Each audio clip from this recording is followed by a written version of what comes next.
পরীক্ষা করেছেন।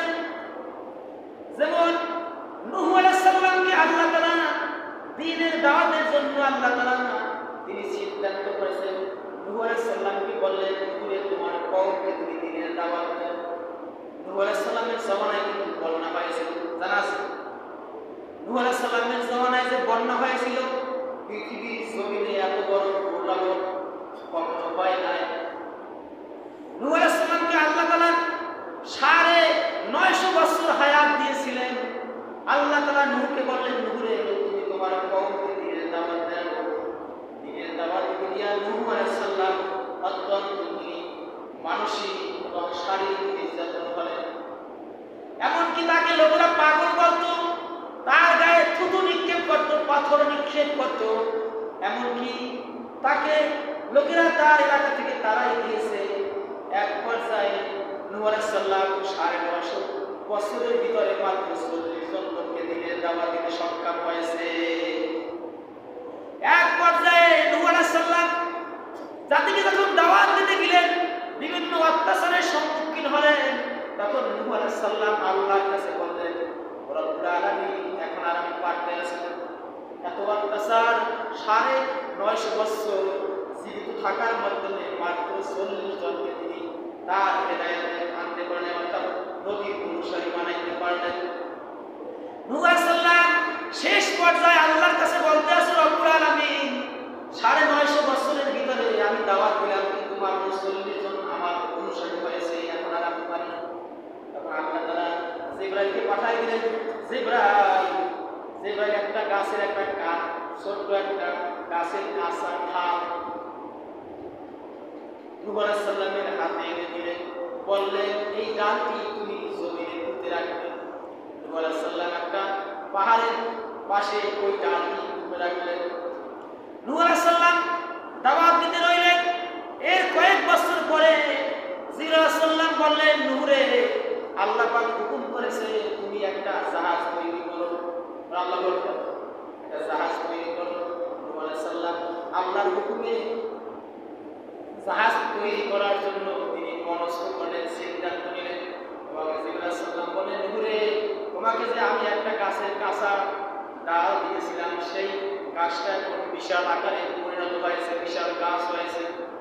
তুমি ওই গাছটা দ্বারা তুমি তক্তা বানাবে, এরপরে তুমি জাহাজ তৈরি করবে। নূহ আলাইহিস সালাম গাছের কাছে গিয়ে অবাক হয়ে গেলেন যে ছোট্ট একটা কাঁচা ডাল এত বড় হতে পারে। ওই গাছটা লম্বায় 600 গজ, আল্লাহু আকবার, 600 গজ লম্বা, আর প্রস্থ হলো 400 গজ, বিশাল লম্বা।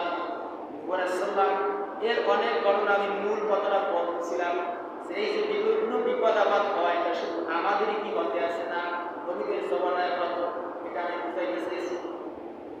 নূহ আলাইহিস সালাম সেই গাছ দ্বারা তিনি বিশাল এক জাহাজ তৈরি করলেন। জাহাজটা এত বড় জাহাজ, জাহাজটার দৈর্ঘ্য ছিল 1000 ফুট লম্বা, আল্লাহু আকবার, দৈর্ঘ্য 1000 ফুট, আর প্রস্থ জাহাজটা অর্থাৎ চওড়া, যেটাকে আমরা প্রস্থ বলি, চওড়া মানে চ্যাপ্টা, এটা হচ্ছে 400 গজ, অর্থাৎ বিশাল জাহাজ তৈরি করলেন।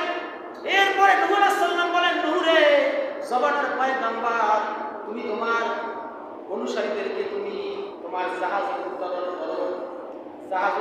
করো, আর পৃথিবীতে যত জীব জানোয়ার আছে, বৃক্ষ লতাপাতা যা কিছু আছে, প্রত্যেক প্রাণীদের থেকে তুমি জোড়ায় এক এক জোড়া তোমার জাহাজে উত্তোলন করো, উঠাও। আল্লাহু আকবার। নূহ আলাইহিস সালাম আল্লাহর হুকুম তৎক্ষণাৎ পালন করলেন যথারীতি। নূহ আলাইহিস সালাম পালন করার পরে তখন ওই জামানার কাফের মুশরিকরা নূহ আলাইহিস সালামের যারা বিরোধী ছিল, তারা বললেন, পাগলে কি বলে, প্রচন্ড রোদ, কোনো বৃষ্টি নাই, বাতাস নাই, এর ভিতরে এত বড় জাহাজ তৈরি করছে, কারণটা কি? এই জাহাজের অনেক লম্বা ঘটনা, আমি ভুল কথাটা বলতে আছি।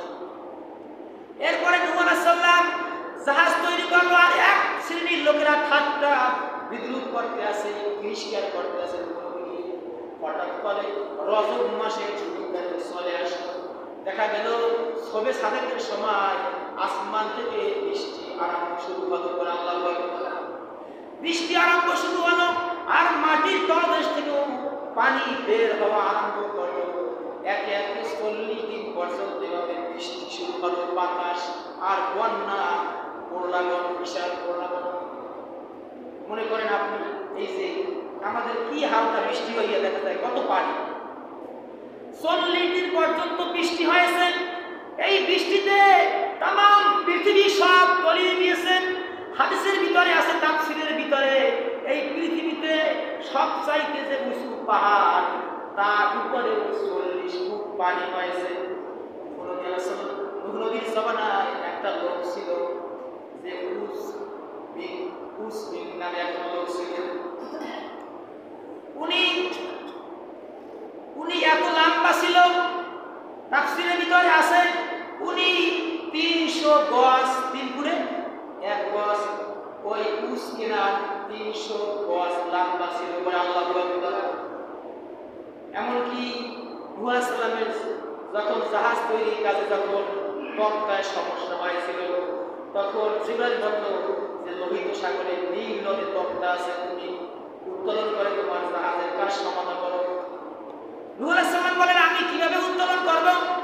তখন তার অনুসারীরা একটা মিটিং বসলো, বলল আমাদের জামানায় একটা লোক আছে, ওই লোকটা এত লম্বা, ওই উসবি কুরআন এত বড় লম্বা ছিল, তার কাছে গেলে সে ওই তক্তা সংগ্রহ করতে পারবে। সমুদ্র থেকে সে জাহাজ, ওই সমুদ্র থেকে সে গাছ উত্তোলন করে দিল, তা দ্বারা সে তক্তা বানাইয়া জাহাজের কাজ সমাধান করল। ওই সময় ওই 300 গজ লম্বা ওই উস তিনি যখন এখন তার একদম মস্তক বরাবর পানি হয়েছে, তখন আল্লাহর কাছে ফরিয়াদ করে, আল্লাহ গো